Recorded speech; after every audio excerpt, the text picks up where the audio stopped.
नमस्कार मंडळी. अजित पवारांच्या निधनानंतर राष्ट्रवादीत नेतृत्वाचं पेच निर्माण झालेलं आहे. सुमित्रा पवारांनी उपमुख्यमंत्रीपदाची शपथ घेतल्यावर राष्ट्रीय अध्यक्षपदासाठी प्रफुल्ल पटेल यांच्या नावाची चर्चा सुरू झालेली आहे. राज ठाकरे यांनी अध्यक्ष पाटील असावा पण पटेल नाही अशी भूमिका घेतलेली.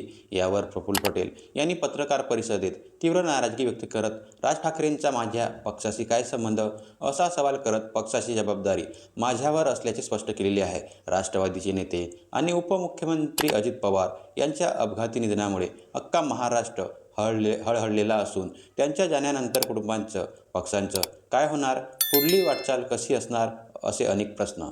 नमस्कार मंडळी, मी गंगाधर तित्रीमारे. अजित पवार यांना जाऊन 3 दिवस झालेले होते आणि चौथ्या दिवशी सुमित्रा पवार यांनी उपमुख्यमंत्री पदाची शपथ घेतलेली.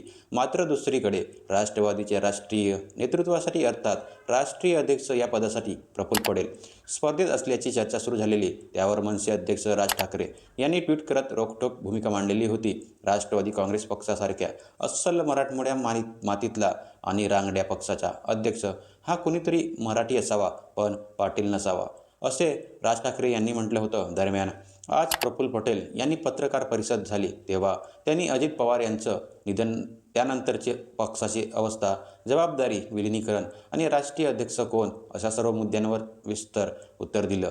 ज्या लोकांनी कधी निवडणूक लढवली नाही, कधी लोकांनी त्यांना एक मतही दिलेलं नाही, असे लोक आम्हाला शिकवत आहेत, सल्ला देत आहेत असं पटेल यांनी म्हणाले आहे.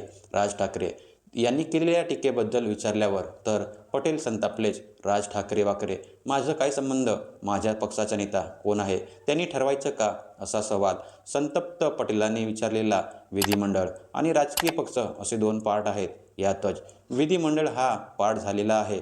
केंद्रीय मंत्र्याला चुकून काहीतरी माहिती दिली, त्यांना कुणीतरी चुकीची माहिती दिली असेल. पवार आणि अजितदादांसोबत मी काम केलेलं आहे. अजित पवार यांच्या निधनानंतर सर्व प्रक्रिया पार पाडण्याची जबाबदारी माझ्यावरच राहील, कारण मी कार्यकारी अध्यक्ष आहे. विधिमंडळ आणि पक्षाचा विषय मार्गी लावण्याची जबाबदारी माझ्यावर आणि राज्यात तटकर्णीवर आहे असं पटेल यांनी म्हटले आहे. महाराष्ट्रातील राष्ट्रवादीत कोणत्याही व्यक्तीने इंडिकेशनही दिलेले नाही. सर्वांच्या भावना समजतात. तसं आम्ही सुनीताताईंची निवड केलेली आहे. पक्षांचा निर्णय हा प्रक्रियेनेच होणार आहे. कोणी तेलंगणाचा वार आहे, कोणी अमुक कसं बनवलं पाहिजे असं सांगत आहे. काही लोकांनी कधी निवडणूक लढवली नाही, त्यांना कधी लोकांनी एक मतही दिले नाही, ते लोक आम्हाला सल्ला देत आहे.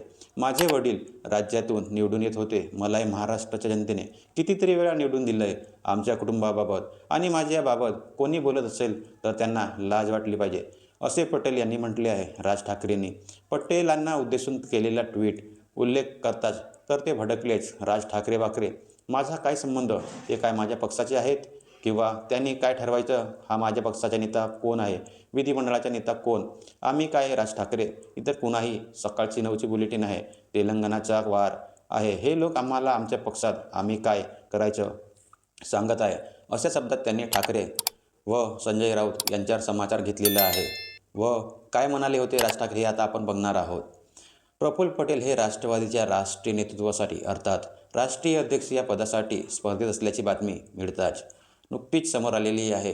केंद्रीय मंत्री पियुष गोयल यांच्या एका वक्तव्यामुळे गोंधळ सुरू झालेला असून गोयल यांनी प्रसारमाध्यमांशी बोलताना प्रफुल्ल पटेल यांची राष्ट्रवादीच्या राष्ट्रीय अध्यक्षपदी नियुक्ती झाल्याचा दावा केलेला व यामुळे राजकीय वर्तुळात आणि विशेषतः दादांच्या राष्ट्रवादीमध्ये लगेच खळबळ माजली होती. त्यानंतर राज ठाकरे यांनी एक ट्विट केलं.